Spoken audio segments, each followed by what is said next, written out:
Voilà, donc bonjour à tous. Merci tout d'abord de m'avoir proposé de faire cette présentation de Glimpse. Donc je me présente, je m'appelle Frédéric Grelot. Je vais vous parler un petit peu de qu'est-ce que c'est que Glimpse, qui est-ce qu'il y a derrière, et qu'est-ce qu'on fait chez Glimpse et en quoi ça peut potentiellement intéresser du monde, notamment dans les auditeurs de l'OSIR. Alors c'est ma première participation, hein, que ce soit en tant que présentateur ou auditeur de l'OSIR, donc n'hésitez pas à me dire si je rentre pas assez dans la technique, trop dans la technique, n'hésitez vraiment pas, hein, je saurai adapter le discours. De ce que j'ai vu, il fallait que j'aille plutôt dans la technique, en tout cas, de ce que j'ai vu de la présentation précédente, donc je pense qu'on sera à peu près sur le bon niveau du coup. Donc tout d'abord, l'équipe Glimpse. Aujourd'hui, c'est donc 4 cofondateurs que sont Cyril Vignon, moi-même Frédéric Grelot, Valérien Comiti et Jérémy Bouettard. Nous sommes 4 issus de la DGA, on travaille en cyberdéfense à la DGA.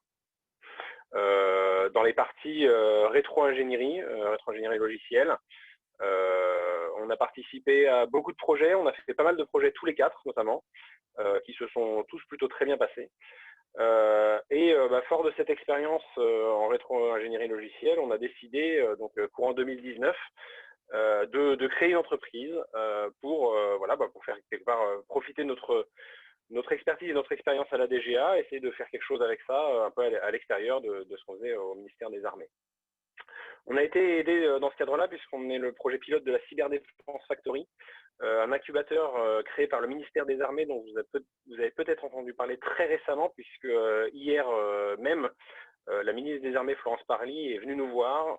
Elle était venue il y a un peu moins d'1 an pour l'inauguration et elle est venue hier pour faire un peu le bilan de où en est la Cyberdéfense Factory et qu'est-ce que ça nous a permis de construire depuis.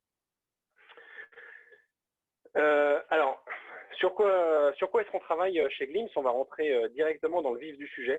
On travaille sur ce qu'on appelle la conceptualisation de code. Alors, certains d'entre vous ont peut-être entendu parler d'une présentation qu'on a faite à l'European Cyber Week 2019. Donc, c'était donc en novembre dernier. C'était 5 jours après avoir déposé les statuts de la société Glimpse. Il y avait une séance de pitch startup où on a présenté la conceptualisation de code au travers d'une analogie qu'on aime beaucoup, qui est celle des livres pour enfants. Je ne vais pas refaire forcément l'analogie complète, mais en gros l'idée, ça peut paraître un peu complexe sur la slide que vous avez là, mais en fait c'est beaucoup plus simple que ça. L'idée c'est, si je vous lis une histoire pour enfants, alors moi j'aime beaucoup Boucle d'Or, si je vous lis 2 versions différentes de Boucle d'Or, vous saurez évidemment très très vite reconnaître que je vous lis 2 fois la même histoire, même si je change les mots, même si dans une version, je parle de 3 bols de soupe et dans l'autre version de 3 écuelles, etc. Vous saurez dire, voilà, là je reconnais, il me dit, il y a un bol ou une écuelle, il y a de la soupe, il y a du potage, il y en a 3, un grand, un moyen, un petit. Voilà, c'est l'histoire de Boucle d'Or. Pourquoi est-ce que vous êtes capable de reconnaître qu'il s'agit de la même histoire? Parce que vous êtes doté d'un cerveau humain, doué d'une capacité qui est assez extraordinaire quand même, qui est la capacité de conceptualisation. Lorsque je vous lis une histoire, vous n'allez pas vous attacher aux mots que je prononce, mais au sens global qu'il y a derrière, et donc sans même vous apercevoir que je change les mots, je change l'ordre des mots, l'ordre des phrases, etc. Donc ça, c'est le principe de la conceptualisation. On peut même imaginer aller encore plus loin. Si je vous lis, j'aime bien aussi lire Boucle d'Or en anglais. Donc si je vous lis Boucle d'Or en anglais, elle s'appelle Goldilocks. C'est dans la version que j'ai, elle boit du porridge et plus de la soupe. Et pourtant, si je vous lis cette histoire en anglais, vous saurez dire, bah oui, en fait, moi je la connais, c'est l'histoire de Boucle d'Or. Imaginons maintenant que Boucle d'Or, ce soit un virus informatique. Et vous, ce que vous voulez, c'est détecter ce virus. Vous connaissez tous, j'imagine, le principe qui est énormément utilisé, le principe de la signature de virus, où vous allez aller chercher, en fait, dans un logiciel informatique que vous analysez, vous allez chercher des séquences d'instructions, par exemple, de strings, etc., des séquences connues, en vous disant, voilà, c'est comme ça, finalement, j'ai des samples de tel ou tel virus, et en allant chercher des séquences, je vais pouvoir retrouver les versions modifiées de ce virus. Alors ça marcherait très bien pour les histoires pour enfants, effectivement, parce qu'on va pouvoir retrouver quelques mots en commun, etc. Mais dans le monde des virus informatiques, malheureusement, on n'est pas dans le monde des histoires pour enfants, parce que l'auteur du virus, il connaît cette technique. Donc, il va savoir s'en prémunir. Il va, par exemple, modifier ses chaînes de compilation, donc ses options de compilation, par exemple. Bien sûr, il va obfusquer ses strings, ce genre de choses. Voilà, ça peut être vraiment classique. Hein. Mais surtout, ce qui est instruction, en fait, il va pouvoir changer de compilateur, changer... Même, je parlais tout à l'heure d'une traduction dans une autre langue. Si on imagine un auteur de virus qui a écrit son virus pour cibler un ordinateur Windows x86, il va vouloir réutiliser son code, c'est quand même quelque chose qu'on voit très souvent, et il va l'utiliser par exemple pour vider un smartphone ou de l'IoT ou un automate industriel, etc. Et là, en fait, il va réutiliser le même code, mais le compiler pour une architecture matérielle différente. Et là, évidemment, toutes les signatures basées sur les instructions vont être complètement perdues, et on ne va plus avoir aucun bloc de code en commun, etc. Donc chez Glimpse, on a travaillé sur une solution à base d'intelligence artificielle. Et pour nous, ce n'est pas un gros mot, intelligence artificielle, parce que justement, la révolution quelque part derrière l'intelligence artificielle de ces dernières années, c'est qu'on est capable aujourd'hui d'écrire des algorithmes sans aller dans des heuristiques extrêmement compliquées, etc. On peut écrire des algorithmes dotés un peu de cette capacité de conceptualisation. Et donc, ce qu'on a fait, c'est qu'on a appris à un algorithme d'intelligence artificielle à lire le logiciel binaire, le code compilé, sans s'attacher du coup aux instructions qu'il peut y avoir dedans, mais en dégageant le sens global du code qu'il va lire, et du coup faire le rapport entre nos différentes versions de nos histoires de boucles d'or. Donc c'est ce que vous avez sur cette slide-là. Dans cet exemple-là, donc on va voir par exemple deux exécutables en entrée avec potentiellement du code commun. Ils vont passer dans des chaînes de compilation différentes pour des cibles différentes. Nous, on va en dégager ce qu'on appelle chez nous les concept codes.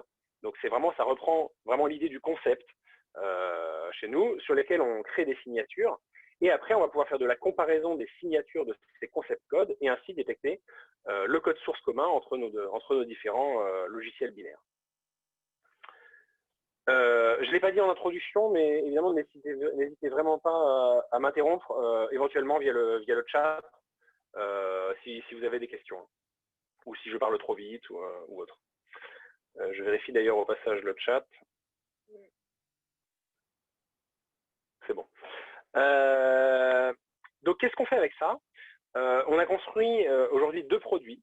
Alors, un premier qu'on appelle Glimpse Audit. L'objectif, c'est vraiment d'aider les analyses de binaires de tout type, donc évidemment de malware. Ça passe, en fait, ça part d'un constat.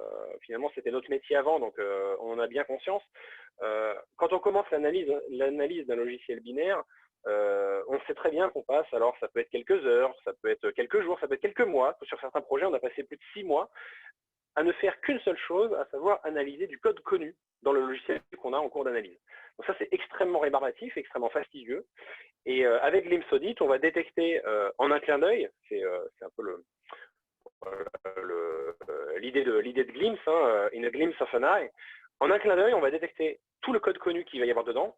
Et évidemment, pour nous c'est évident, mais c'est pas forcément, ça ne l'est pas forcément, mais on va surtout apporter la documentation.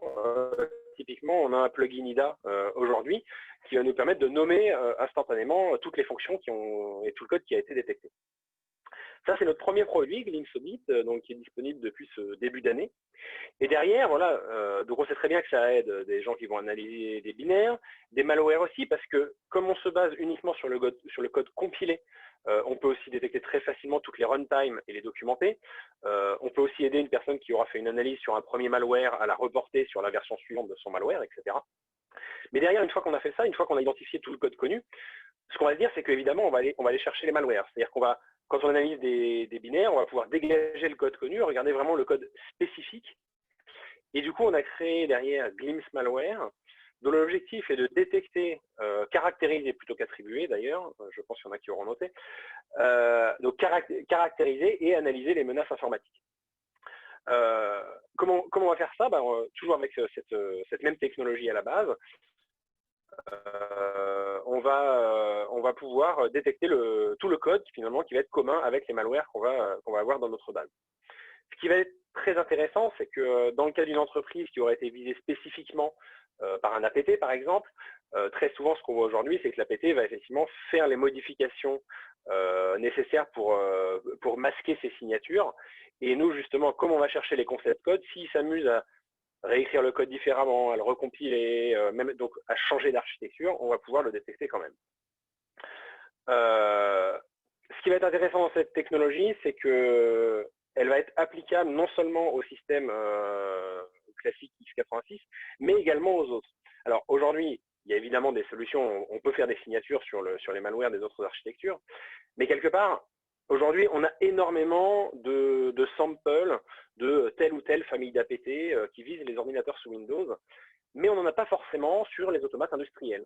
On ne trouve pas aujourd'hui on trouve assez peu aujourd'hui de malware sur les automates industriels, ce qui ne veut pas dire qu'il n'y en a pas, ce qui veut surtout dire qu'on n'a pas les moyens de les détecter. Parce que finalement, n'en ayant jamais vu, personne n'a de base de données des malwares sur les automates industriels.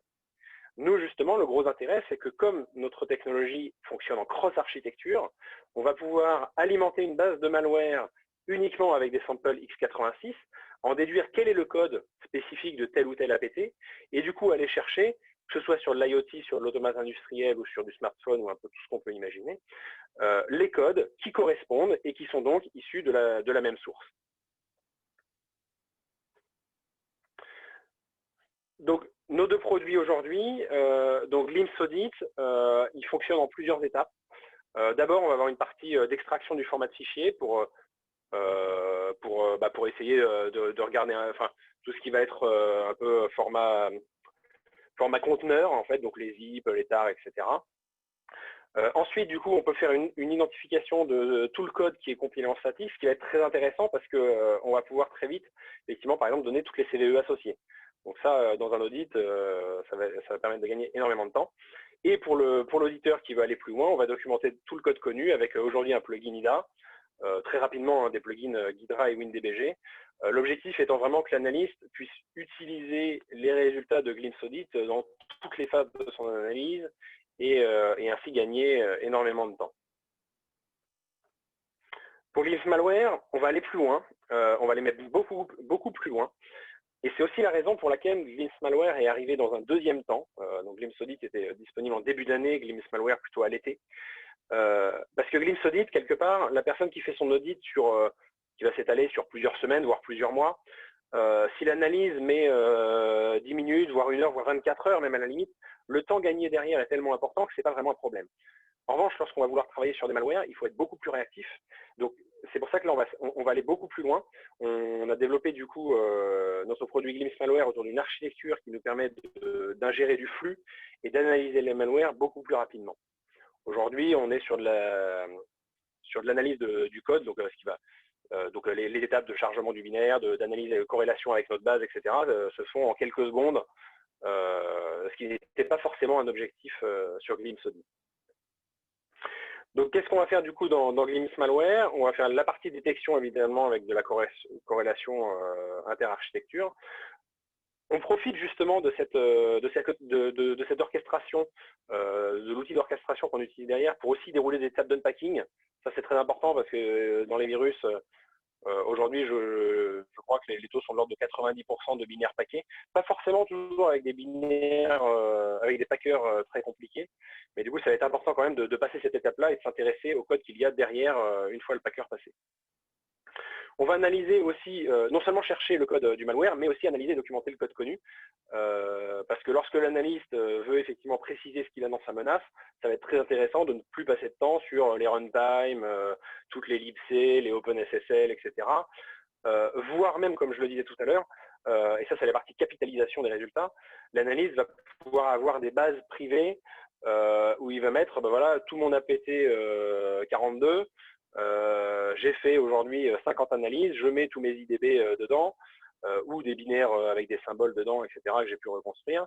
Et du coup, lorsque je vais faire ensuite mes corrélations, je vais pouvoir appliquer toutes les fonctions que j'ai nommées dans ces autres binaires. Évidemment, du coup, à partir du moment où on a identifié tout le code, soit public, open source, soit connu, type runtime, soit connu par l'analyste parce qu'il a déjà fait une analyse similaire auparavant, et ben on va pouvoir lui faire se concentrer finalement sur le code spécifique.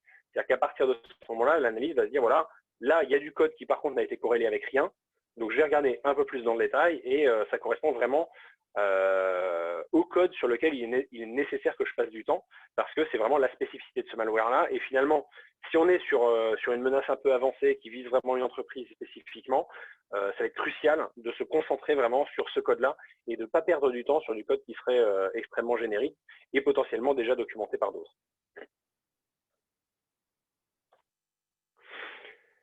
Alors, ici, on retrouve effectivement du coup un peu la slide de tout à l'heure, mais là, on est plus dans la version malware, où là, on va voir typiquement notre APT42. Là, on va être vraiment dans la partie threat intel. Notre APT42, il va avoir son code privé qu'il va utiliser dans plusieurs campagnes de malware, donc malware A et malware B, qui vont viser justement des architectures différentes avec des compilateurs différents. Donc on peut avoir du GCC, du CLang, du Visual, un peu tout ce qu'on peut imaginer. Et en fait, ce qui va se passer, c'est que quand ils vont être en détection, on va du coup créer ce que nous on appelle les concept codes du malware A et malware B, et on va pouvoir les comparer dans notre cluster de concept code. Et ce qui va être intéressant, c'est que quand on va faire ce travail-là, non seulement on va pouvoir détecter qu'on a effectivement deux familles de malware, malware A et malware B, mais comme en plus de ça, on a une base de données qui correspond au code public, au code connu, au code de framework, au code auquel un peu tout le monde a accès, on va pouvoir dire, voilà, ces deux malwares-là, alors certes les campagnes étaient différentes, certes même les architectures étaient différentes, mais on peut vous dire qu'ils partagent du code commun. Ils ont vraiment une partie de code commun, et là en threat intel, ça va être hyper intéressant parce qu'on va pouvoir dire que ces deux malwares-là, a priori, proviennent du même attaquant, étant donné que ce code, finalement, n'était pas public, car on a déjà dégagé tout le code public. Donc là, on est vraiment dans l'application threat intel de Glimpse Malware, où l'objectif, c'est d'aller vraiment beaucoup plus loin que ce qu'on peut faire aujourd'hui dans l'analyse, et notamment de manière automatique. Aujourd'hui, il y a énormément de gens qui font ce travail-là, et qui le font très très bien, mais le problème, c'est que cette ressource-là, ces experts-là sont très demandés, sont limités en nombre, et c'est un travail énorme finalement d'avoir une connaissance exhaustive un peu de toutes les familles, sous-familles de malware, etc., et pouvoir se dire, voilà, cette fonction-là, je l'ai déjà vue, ça correspond à tel ou tel APT. C'est un travail complètement énorme. Là, l'objectif, c'est vraiment, avec Glimpse Malware et Glimpse Audit, de pouvoir automatiser au maximum ce travail-là pour que l'utilisateur puisse vraiment se concentrer sur ce code commun, vérifier ensuite, oui, effectivement, ce code-là ne correspond à rien d'autre, etc. Et donc gagner à la fois énormément en temps sur son analyse, mais aussi en pertinence, évidemment, puisqu'il ne passera pas à côté de code qu'il n'avait potentiellement, lui, jamais analysé. Alors, je vais vous montrer quelques exemples de ce qu'on peut faire avec ça. Là, donc, on est sur l'analyse, sur l'interface de Glimpse Audit, en l'occurrence, à qui on a adjoint du coup une base de malware qui contient notamment donc, des Mirai, mais pas uniquement. Ici, en fait, dans cette analyse-là, on a mis un sample de Mirai en AMD64. Mirai, c'est très intéressant parce que c'est un botnet qui est public, donc le code source se trouve facilement sur GitHub, donc on peut facilement finalement le modifier, l'analyser, etc. Ici, donc l'outil nous a répondu. Alors, ce qui est intéressant, c'est de voir que le premier, c'est exactement le même avec le même hash. C'est par hasard, c'est un peu volontaire. On a volontairement mis dans la base le binaire en question. Et c'est logique qu'il remonte en premier et c'est même très rassurant. En deuxième, on a un binaire avec un hash différent qui remonte aussi. Et en troisième, on voit un troisième binaire également de la famille Mirai.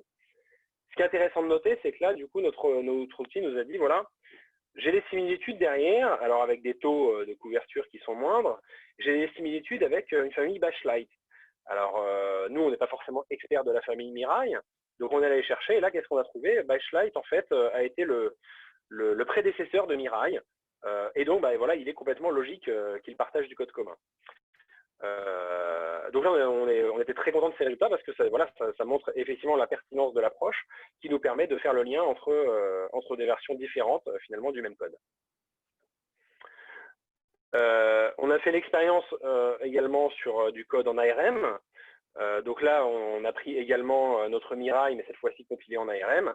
Et ce qu'on peut voir, c'est qu'il a été reconnu effectivement avec un taux de confiance très très important comme étant du Mirai, donc en lien avec le Mirai pour AMD64.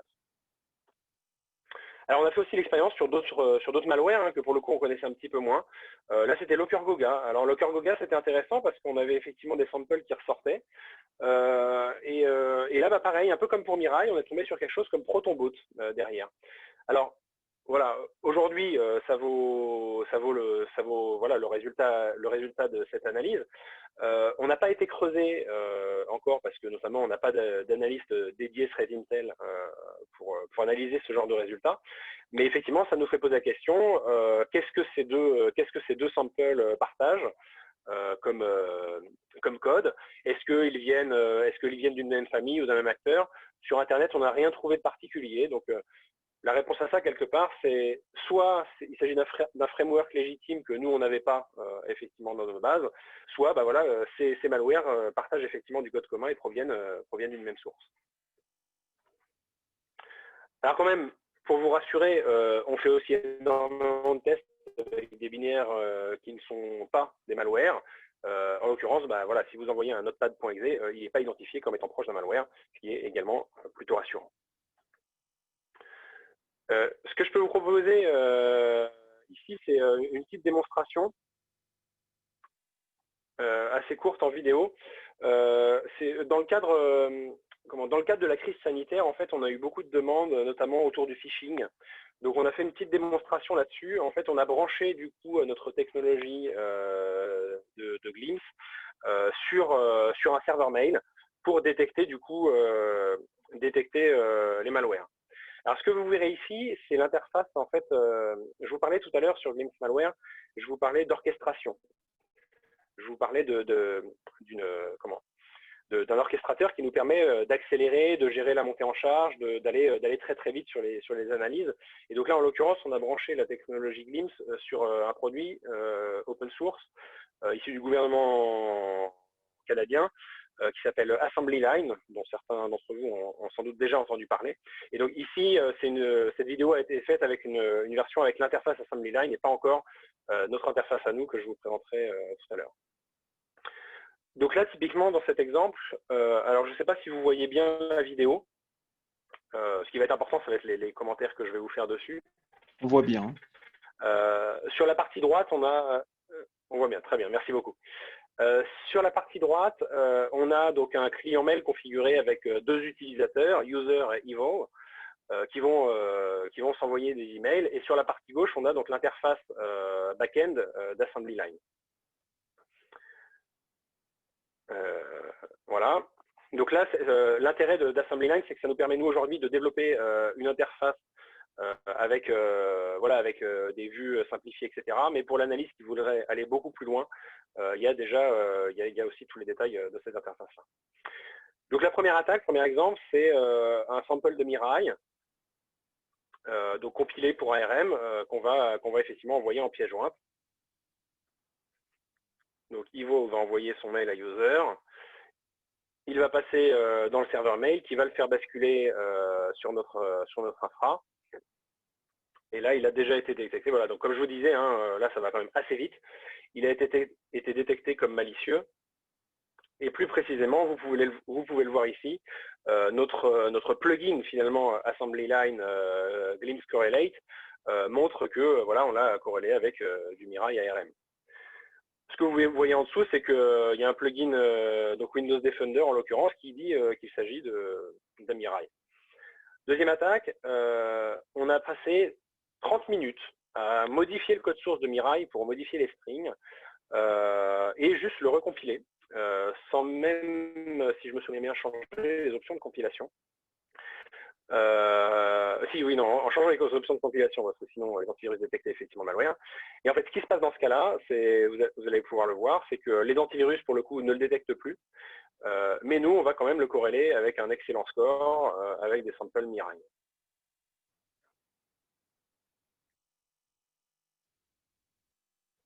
Voilà, donc là on l'a ici. Glimpse Correlate a trouvé toute une liste de samples similaires, et en dessous notre fameux Windows Defender, pour le coup, n'avait rien à rapporter.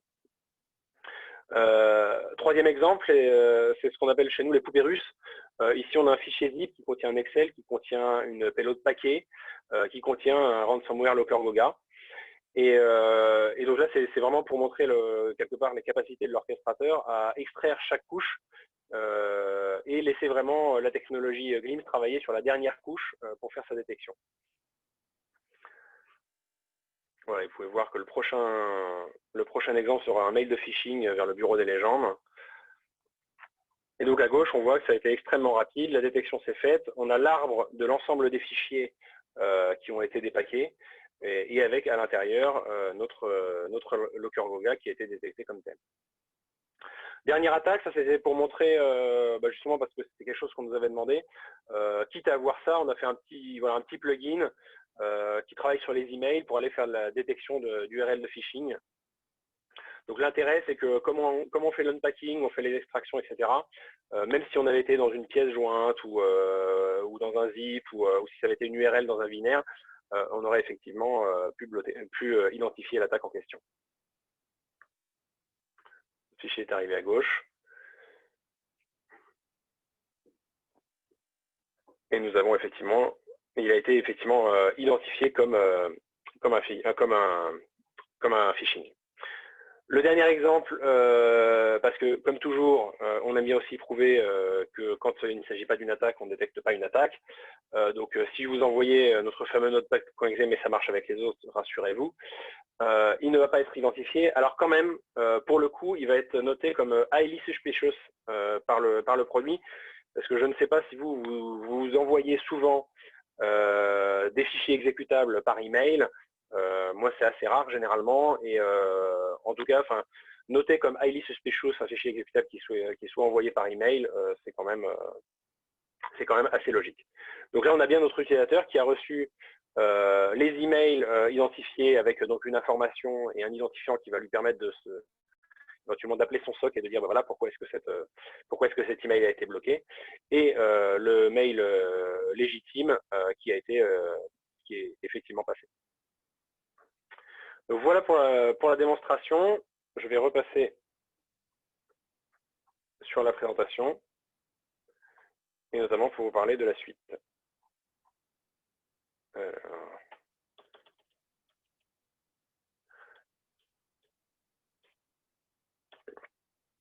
Voilà.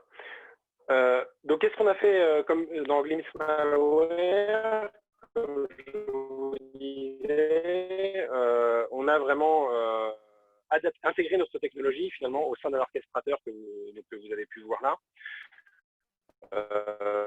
Le gros intérêt pour nous, c'est que cet orchestrateur permet de s'adapter très facilement au débit à traiter, permet de l'analyse récursive de fichiers comme je vous l'ai montré, d'intégrer des modules, de supporter énormément accessible avec les que je viens de vous montrer dans la vidéo de démonstration, mais aussi une vue la plus facile d'utilisation possible pour l'utilisateur final, ou bien l'analyse de SOC, ou bien le DSI, etc. Nous travaillons aujourd'hui beaucoup sur cette partie-là parce que ça, c'est un retour des utilisateurs qu'on a effectivement, c'est que l'interface utilisateur est vraiment importante. Et c'est pour ça que justement, on a annoncé hier, je vous parlais tout à l'heure de la visite de la ministre des Armées à la Cyber Defense Factory. On a annoncé hier à cette occasion notre première embauche qu'on a signée justement hier, qui est justement pour une développeuse en l'occurrence, dédiée aux aspects front-end. Donc elle va travailler avec nous sur les interfaces graphiques de nos produits. En cas d'utilisation, vous pouvez en imaginer beaucoup. Nous, on a fait la démonstration ici du branchement de Glimpse Malware sur un proxy SMTP, mais on peut effectivement imaginer le brancher sur un proxy web, sur un file share, etc. Et donner la ça c'est quand même du développement back-end, la partie intelligence artificielle aussi pour améliorer le moteur. Mais à côté de ça, c'est aussi beaucoup d'enrichissement et d'amélioration de l'interface graphique et des bases de données. Aujourd'hui, on a à peu près 160 000 malwares en base de données. Alors, ça peut paraître beaucoup, ça peut paraître pas beaucoup du tout. quelque part, c'est entre les deux, effectivement, parce que ce qu'il faut voir, c'est que le gros intérêt de notre technologie, c'est que on n'a pas du tout besoin d'être le plus exhaustif possible sur notre base de samples. Quelqu'un qui va vouloir faire de la signature ou de la détection de matching de patterns, etc., il va avoir besoin du plus de samples possible parce que lorsqu'il y a un nouveau sample, potentiellement, il y a du nouveau code et donc il va pouvoir l'ajouter en base, ou bien le code a été un peu modifié, donc il va pouvoir reconnaître le sample grâce au code commun et se dire, voilà, là j'ai du code un peu modifié en termes de compilation, etc. Et donc je l'ajoute à ma base et je sais qu'il s'agit de tel malware de proche en proche finalement. Nous, le gros intérêt, c'est que justement, grâce à cette technologie qui est finalement assez souple, on limite même volontairement le nombre de samples dans notre base à partir du moment où on a finalement à peu près l'ensemble du code qui est décrit, avec à peu près une version par morceau de code. On n'a pas besoin d'aller beaucoup plus loin et d'avoir toutes les versions compilées de chaque morceau de code, puisqu'on va être capable de les détecter quand même. D'architecture variée, beaucoup sur du x86, 32, 64 bits. On a beaucoup travaillé cette année là-dessus et à améliorer. Même chose, gros intérêt de la technologie, c'est que pour nous, ajouter une architecture, c'est juste parler du désassembleur. C'est-à-dire comment est-ce qu'on désassemble, qu'est-ce que c'est qu'une fonction, qu'est-ce que c'est voilà, dans cette architecture-là. Et à partir de là, quand je vous parlais de la partie corrélation inter-architecture, c'est vraiment le travail du moteur d'intelligence artificielle qui va donner la puissance à l'algorithme. À partir du moment où on lui donne les bonnes entrées et les bonnes informations sur le code qu'il est en train d'observer, il va pouvoir faire le lien entre les versions compilées pour différentes architectures. Donc du coup, le travail pour nous de support d'une nouvelle architecture, la première, ça a été un peu long parce qu'il a fallu mettre des niveaux d'abstraction dans le code, etc. pour gérer deux architectures. Et la deuxième, ça s'est compté en jours et même pas en semaines pour le coup, pour supporter encore d'autres architectures. Donc ça, c'est quand même quelque chose de très, très intéressant à la fois pour nous et pour la qualité des résultats du produit.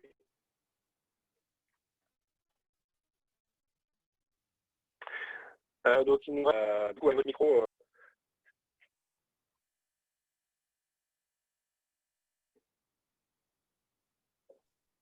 Alors, je vais surveiller le chat en même temps. Alors, il y a deux questions. La première, c'est d'où vous vient votre base d'exemples de samples de malware et quel est le taux de faux positifs que vous avez?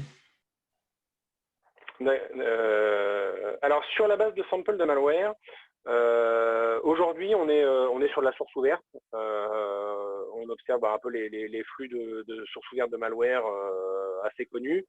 On a aussi la chance d'être intégré à la Cyberdéfense Factory, donc l'incubateur dont je parlais tout à l'heure, qui possède un data lake, en l'occurrence, donc un lac de données, dont l'objectif est de fournir aux sociétés qui sont hébergées dans la Cyberdéfense Factory un flux de malware très conséquent. Aujourd'hui, tout n'est pas finalisé dans ce lac de données, donc on n'a pas eu encore accès à l'ensemble des bases, mais c'est pour nous un flux relativement intéressant et qui nous permettra vraiment d'affiner la précision de nos résultats. Au niveau des taux de faux positifs, aujourd'hui, on n'a pas de calcul strict sur le taux de faux positifs, notamment parce qu'effectivement, notre base de malware n'est pas complètement, n'est pas exhaustive.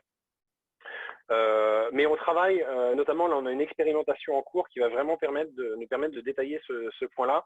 Parce que l'autre problème qu'on a, effectivement, quand on est une société, une start-up de 4 personnes comme ça, c'est quelque part, qu'est-ce qu'on peut analyser représentatif de ce qu'on va trouver dans une entreprise pour détecter des malwares dedans. Nous, ce qu'on sait très bien faire aujourd'hui, c'est prendre une base de malware, les lancer sur notre outil avec, donc on a des débits qui sont assez énormes, hein, avec une machine assez raisonnable. On est sur plusieurs centaines de milliers par jour. Et effectivement, ce qu'on va détecter qu'il s'agit de malware. Et ça, en fait, ça c'est quelque chose que j'ai découvert cette année. C'est assez difficile à trouver.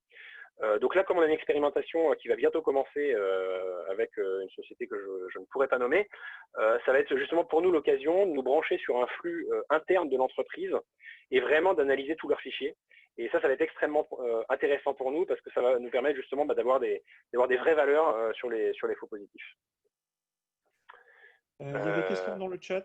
Je sais pas si oui, alors j'ai bien ouvert le chat du coup. Alors pour Glimpse Audit, combien de projets et librairies sont utilisés pour la reconnaissance de code et comment gérez-vous la mise à jour des bases de symboles?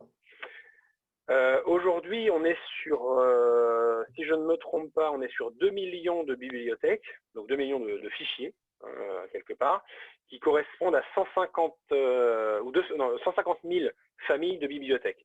Par famille de bibliothèques, j'entends OpenSSL, libc, etc.